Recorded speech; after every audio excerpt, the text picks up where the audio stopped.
Hola, Rosa. Hola, buenos días. Uy, qué guapa viene hoy. Qué bonita la Rebeca. ¿Te gusta? Sí, la verdad que tiene un verde súper bonito. Ah, es verde, ¿eh? Mira, qué bien. Yo pensaba que era azul.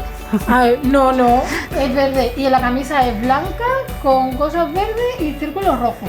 No son círculos, son flores. Son como margaritas, pero claro. rojas. Vale, claro, yo es que solo veo la mancha. Ve, yo sí que veo la forma, el color no. ¿Cómo sería ver la vida en blanco y negro? ¿Y si en lugar de percibir contornos solo distinguieras manchas de colores? ¿Cuántas posibles formas existen para ver un mismo mundo? Los ojos de Silvia y Tamara, a pesar de tener patología visual, son completamente opuestos. En el caso de Silvia, su enfermedad degenerativa le va reduciendo con el tiempo agudeza y campo visual. Sin embargo, nunca ha dejado de ver los colores. Yo lo que hago, pues cuando llego por las mañanas, ya me voy fijando de qué color va vestida cada persona ese día, para pues luego si me la cruzo por el pasillo y no habla, pues saber quién es y poder saludarla, o poder, si la busco por algo y veo de lejos a alguien que lleva esa misma combinación de colores, pues ya sé que es la persona.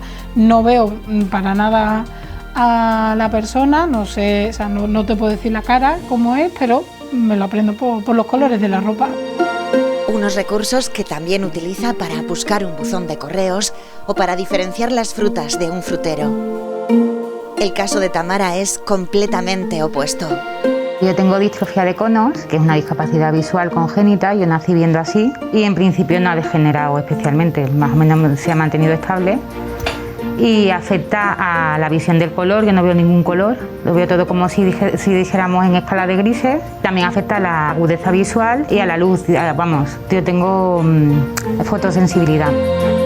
En lo que a discapacidad visual se refiere, cada ojo es un mundo único e irrepetible. Y es que existen tantas variantes como personas. En la retina hay unas células fotorreceptoras, que son los conos y los bastones, pero en concreto los conos son los que se encargan de la agudeza visual y de la visión del color. Entonces tengo alumnos que tienen una distrofia de conos, no ven ningún color, y luego me encuentro pues con una gama muy amplia de variantes en cuanto a la visión de color. Los hay que ven mejor el azul, otros que no ven ningún color, otros que ven en los colores distorsionados. Actualmente no hay forma de conseguir que una persona con distrofia de conos pueda llegar algún día a ver los colores. Pero por suerte, existen proyectos que trabajan en detectar problemas de visión antes de que sea demasiado tarde.